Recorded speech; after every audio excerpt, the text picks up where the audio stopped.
When I say the Biden administration has turned the White House press briefings into a joke, I'm not speaking metaphorically. I mean, they've literally become a joke. As Joe Biden headed off this week on a 4-day trip to Ireland, reporters wondered when they'd get a chance to ask him questions. Why can't the president take questions from the press? Right now, we just don't have anything on the books for a press conference at this moment. The president always loves to take your questions, shouted questions. Oh, it's not that we don't want you to ask the president questions. It's just that right now we don't have any question time on the books. You know the books. We've written the books and we've written them, so there's no time for questions. And so looking through the books, I'm afraid question time has not been booked. Of course, what White House Press Secretary Karine Jean-Pierre really means is we don't know what you guys are going to ask Joe Biden, and we don't trust him to answer for himself. Think I'm exaggerating? Last time the US president attempted to talk to the press, his carer, by whom I mean his wife, quickly intervened, ushering him away to a safe space. Mr. President, will you allow the FBI to search your home with veto? Will you meet McCarthy next week? To be honest, you've got to wonder why the US press pack cares to ask the leader of the free world any questions at all when his answers are typically incoherent mumbling.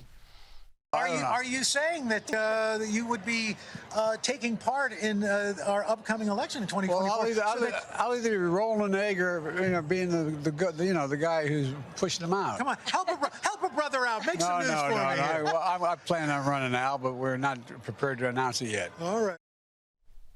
Huh? I saw his answer today on television about whether or not he was going to run to a very nice guy named Al Roker. I mean, you can't get a softer question than that. That was a long answer, talking about the eggs and the this and that. Whatever Joe Biden's mental capacity, he's the leader of the free world, and he did promise to run the most open, transparent administration America had ever seen. So reporters are rightly confused as to why they rarely get a chance to talk to the most open, transparent president America has ever seen. You recognize that as it relates to prior administrations, the president's predecessor, President Obama, President George W. Bush, I've been here long enough to have covered President Bill Clinton.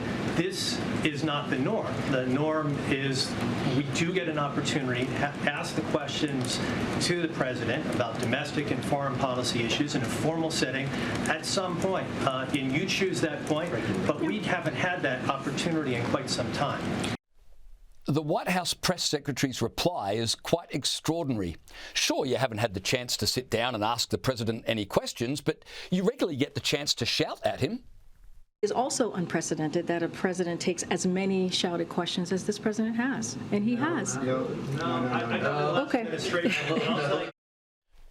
Let's have a look at President Biden taking shouted questions.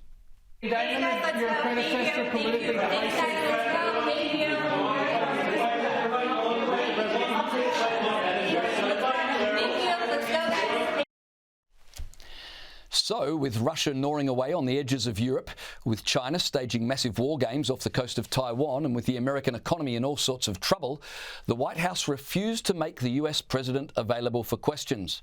But it's not like they were ignoring the media's right to ask serious questions about serious issues. Journalists wouldn't be given access to Joe Biden, but they would get access to the Easter Bunny. Les, you can come out now. There we go. No, it's Megan.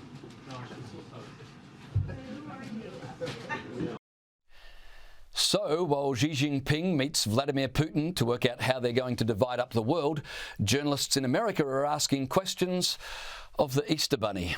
And ironically, they get about as much information as if they were questioning the president himself. The only thing missing from the White House press briefing was Dylan Mulvaney coming out to sing God Bless America, but he was too busy advertising Nike sports bras. Even in the world's superpower, you can't have everything.